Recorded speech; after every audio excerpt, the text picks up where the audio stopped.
Station, this is Houston. Are you ready for the event? Houston, this is Station. I'm ready. Kelly Slater, this is Mission Control Houston. Please call station for a voice check. Station, this is Kelly Slater. How do you hear me? Hi, Kelly. The International Space Station has you loud and clear. Welcome aboard. All right. Thank you. How are you guys doing? We're doing well today. We have a busy day. It's full of some science, a little bit of maintenance, and some getting ready for our upcoming spacewalk. So it's a great day to be in space. Oh, this is Christina I'm talking to, right? I'm not. Oh, there we go. I got you on screen now, so I can see.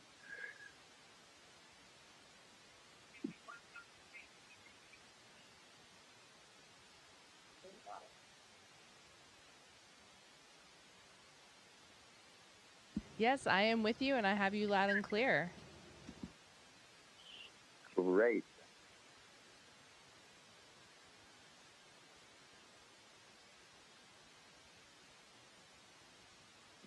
I can't, I'm sorry, we're having a little technical difficulty. I can't quite hear.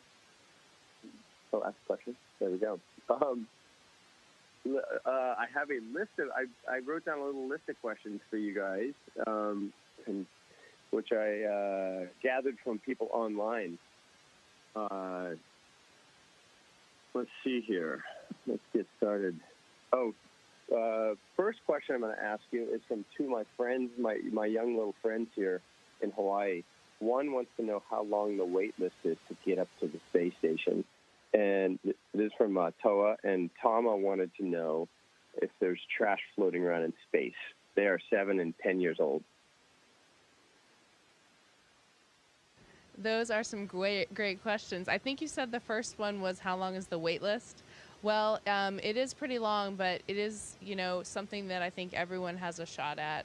Being an astronaut is an awesome career, and I never personally thought that I would be lucky enough to be here. It has been something I wanted to do my entire life, and I was fortunate enough to be able to do it. The things I'm passionate about actually led me to a path that led me here eventually. So I think the waiting list is as long, is as short as your dreams are big, really, because anybody, I think, that puts their mind to it could be here. And I think the opportunities are going to keep growing, so that's also exciting. In terms of trash, I think maybe they mean the trash that could be out in space, like space debris. And yes, that actually is something that we deal with here on board the space station, because if we collide with something, even if it's really small, because we're going 17,500 miles per hour, it can actually cause a lot of damage. Potentially, even a leak in the hull of the space station, or if we're on a spacewalk, it could cause a problem with our spacesuit. So that is something we pay attention to, but it's not something we see a lot of, thankfully. Yeah. Speaking of which, I saw that you guys watched the meteor shower the other day from the space station, correct? Yes, that's correct. I've actually been meaning to do that my whole mission up here. It took me till almost the 300th day, but I heard about it. I was reading the news and I heard about it, and I literally went straight to the cupola and set up a time lapse to try and capture it, and I got really lucky and got to see some meteors, so that was awesome. That's awesome. And congratulations on your 300th day in space. That's really cool. That was yesterday, correct? Well, maybe you don't know which days. Thank you, yes.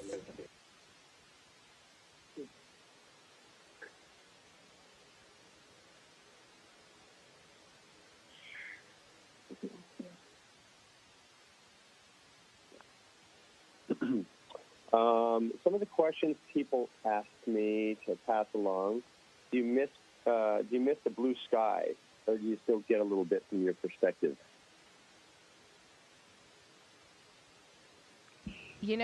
That is such an awesome question, and I've almost never gotten that question before. In fact, it took me till about halfway through my mission before I even realized that I hadn't seen the sky in so long.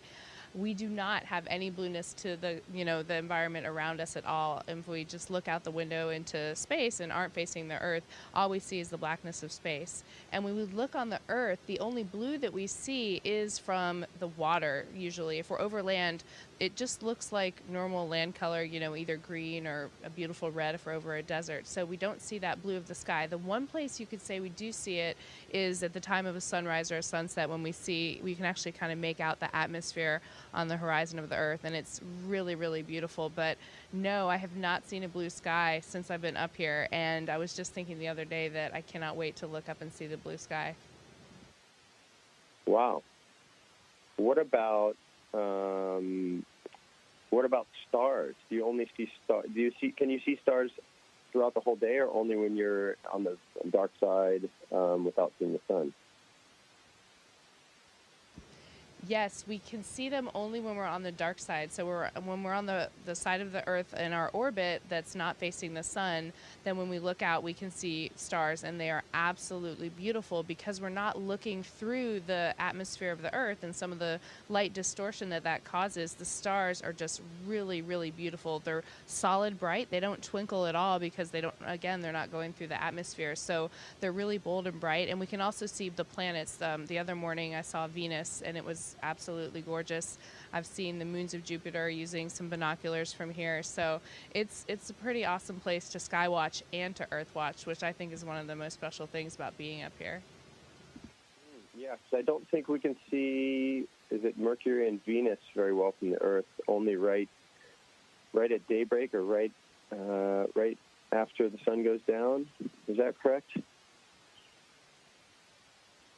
Yeah, that's exactly right. And here, we have 16 or 17 sunrises and sunsets every day because we get one every time we orbit the Earth. We orbit about every hour and a half. So you have these opportunities. And I've definitely had days where I'll miss it on one orbit, and I'll look at my watch and make sure that I catch the next sunset so I can see it again. It's pretty special. Yeah. And I was just sort of studying up on this, and for people who don't understand that, it's just because of the proximity of those planets to the sun in relation to the Earth. Let's see. Next question. A little friend of mine, Sagan, wants to ask if you're proud to be a woman astronaut and inspire young girls like herself.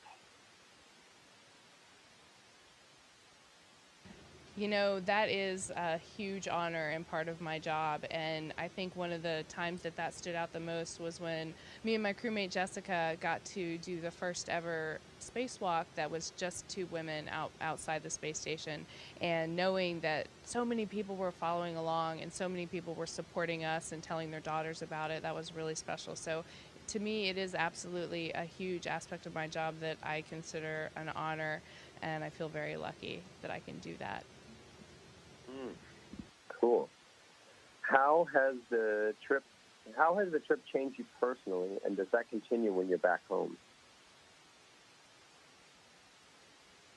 Gosh, it has changed me in so many ways. I think that you're right. I think I won't fully realize exactly how much until I do come home.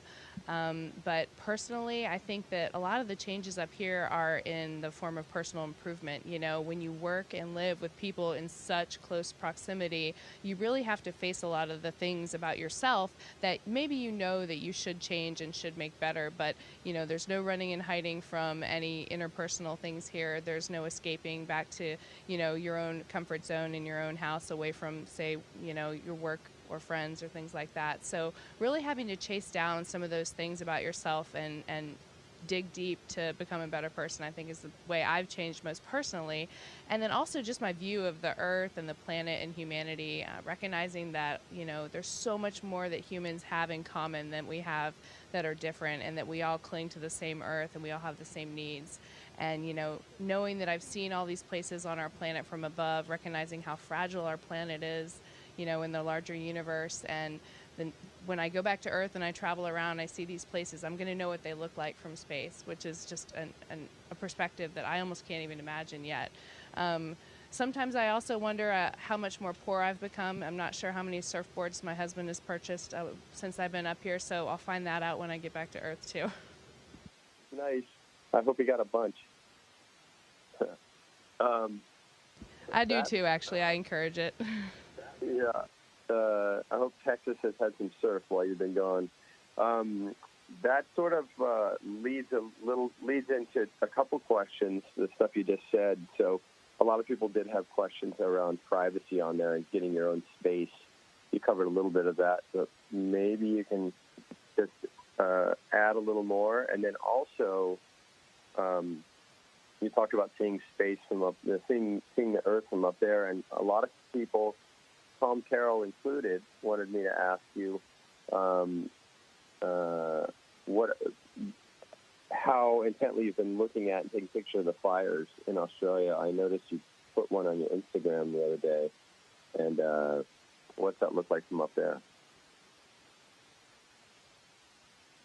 Well, first, taking on that privacy question, it's definitely something that we pay attention to up here. The only private spaces we have are our little, what we call crew quarters, and they're about the size of a phone booth, and that's kind of where our own personal computer is. That's where we sleep and keep all of our personal things, pictures from home and things like that. And that's really the one escape that we have when we do need some time alone.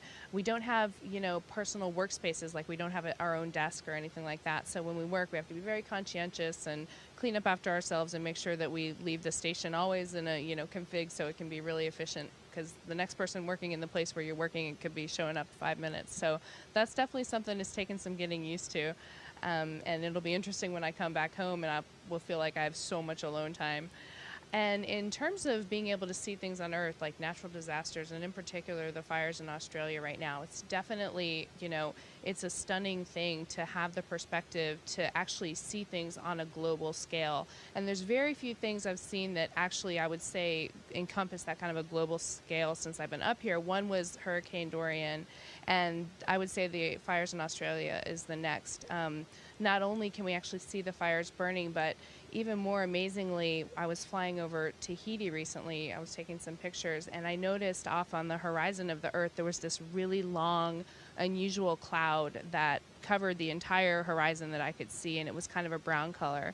And I looked on the map, and I'm almost certain that that was basically just an entire environmental change of the atmosphere caused by the fires. So it wasn't a cloud at all, it was just smoke. And it really just made me realize that, things that happen that make news for us on our personal level can also really have huge effects on a global scale. Wow. Thanks for that. There's been a lot of people interested in asking questions. It's been a big, on social media, obviously been a huge thing here, all the people and animals affected in the country there in Australia. So it's been a tragedy. I would imagine if there were ever, God forbid, ever a tsunami while you're up there, you would be able to see some effects of that too, which would be really wild. Let's see, a couple more questions. Well, I think we've got a few more minutes. Let's see. Someone wrote me a message and said they went to school with you, named Justin Brewer, and he lives on the Big Island now, and he wanted you to get a picture of the Big Island for him. Yes, I do know Justin, and that's funny. I have tons of pictures of the Big Island. Taking pictures of Hawaii is one of my favorite things to take pictures of, and I always make sure that I get out the best lens to do that. So tons of pictures of the Big Island. The Big Island is also where there's a NOAA base that is part of a kind of global monitoring division site of a network of sites that I used to work for, so I made sure to snap pictures of that. So I'll definitely get in touch with Justin and share those, or maybe I'll post one coming up here. I'm in Hawaii now, so any Hawaii pics will be cool. And I also have, I believe, some of the kids at Sunset Beach School across the street are watching us, listening to the interview now. So they're really excited. I had quite a few people write in that either knew you or went to school with you or something. Somebody asked about your nickname of Rocky as a kid. And they grew up with you in his wife had grown up with you in coastal North Carolina, he said. But we don't really have to go into that. Just kind of a funny one. That is a good one. That's a deep cut. I think I got that nickname in the 5th grade, actually. It's hard to remember exactly why, probably just because I was sort of a rough and tumble kid and kind of, always got back up if I got knocked down. So hopefully the take-home message there is just, keep fighting, keep working. You never know. I think it's fitting, though, because I ended up marrying someone from Philadelphia. So, he's kind of got the Rocky mascot in his background, and I was able to jog the Rocky steps when I visited. So there's just a lot of connections there. Cool. One more quick question about the space station, and I'll ask you a couple of quick ones about surfing. Explain to people about how you're not exactly in total zero gravity. You explained to me how you're falling around the Earth in orbit. Yes, that's right. It feels like free fall, or it is free fall, which kind of feels like zero gravity, but it's really just because everything, all of us, the station and everything around, is actually just floating or falling around the Earth at the same rate in orbit. So, for example, it looks like this shirt is floating, which, by the way, I love this jersey. Thank you for sending it. But actually, I'm just falling at the same rate as the shirt. Interesting. So what that means is, yeah, we can actually move around pretty much anywhere, and I don't feel any differently standing upside down or right side up, because we're all sort of following the same. So we don't call it zero gravity because anything that creates mass or any disturbances in that kind of perfect free fall mean that we have some effects of gravity or microgravity. So I think that's why you hear it called microgravity. Another way to think about it, I tell people, it's if you can imagine throwing something so hard and so fast that as it falls down, the Earth actually curves away from it. That's kind of what it's like being in orbit, and that's why you need the rocket to sort of get you up here. Couple quick surf questions. How did you get into surfing, and obviously, are you missing it while being up there? I do miss it a ton. In fact, I think that's, aside from seeing my family and friends, getting back into that is one of the things I'm looking forward to the most. And at the very least, just getting back to the beach. I do live at the beach in Galveston, Texas, so taking a walk on the beach is going to be kind of the top of my list when I'm back. And I got into surfing actually through my husband. I met my husband in American Samoa, where I was working, as I mentioned, on a remote climate station for n.a.s.a, the National Oceanic and Atmospheric Administration. And, he's a hardcore surfer, and he had taken a job in Samoa as well. And, partially for work, but maybe surfing had a little bit more to do with it. So since then, we've been surfing and taking surf trips all over the place. And of course, we surf in Galveston together. So I've always been a water person. I went to the beach. I grew up in coastal North Carolina. I basically lived at the beach in the summers, and I was a big sailor and, did stand-up paddle boarding and things like that. So getting into surfing was kind of a natural progression, and it was a way to really kind of embrace the outdoors in Galveston.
Hey, Christine, I think we are reconnected here.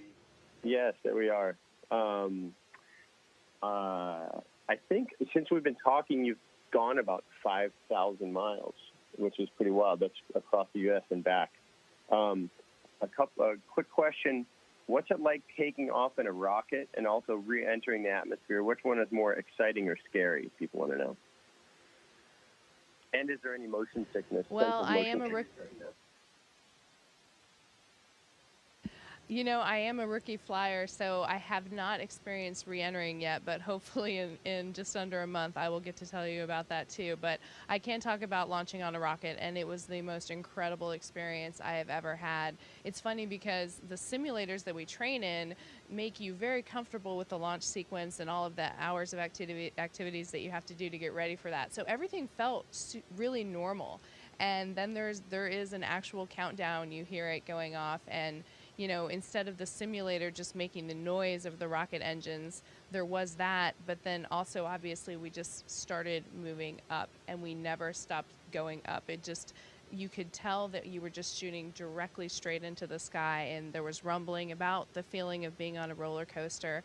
And the most amazing thing about it was the three of us in the top of that capsule might have been the calmest people in the whole area at the time, because we knew what we were trained for, we knew what we were doing, and we knew, I think, in our hearts that we were about to kind of achieve this lifelong dream and get to contribute to this program that we love so much. So it was an awesome feeling. We were well prepared, and I just remember being so happy that it was actually happening, and just feeling really, really well prepared, and like everything around me that was going on was a comfortable and familiar thing. It was amazing.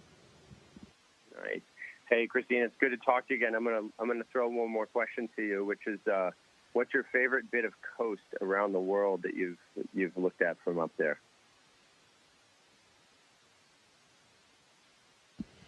That is a great question. I have had the chance to take so many amazing pictures of coastlines, and they're definitely my favorite thing to take pictures of. There's one that just stands out so much because it was so starkly beautiful and so unique, and that's the skeleton coast of Namibia, and Skeleton Bay, you know, famous, I think, left, and it was just seeing how the wind sculpts both the waves and the desert that's around that area, and how remote it was, and just what a beautiful piece of the planet it was. I'll never forget flying over that. It was awesome. Awesome. Well, I look forward to catching up in person and getting to surf in this year once you get back. And congratulations on all this, inspiring so many people. And look forward to your posts all the time. So thanks for the chat. And I guess I'll see you soon. Kelly, that sounds great. Thanks so much for taking the time to be with us today and for your interest. I definitely would love to check out some surfing sometime. We can definitely, you know, we can host you in Galveston, show you tanker surfing like we do down there in the Texas coast. So great chatting with you. Have a great day. Station, this is Houston ACR. That concludes our event as we count down to 20 continuous years of humans living and working on the International Space Station. And thank you to all participants from the World Surf League station. We are now resuming operational audio communications.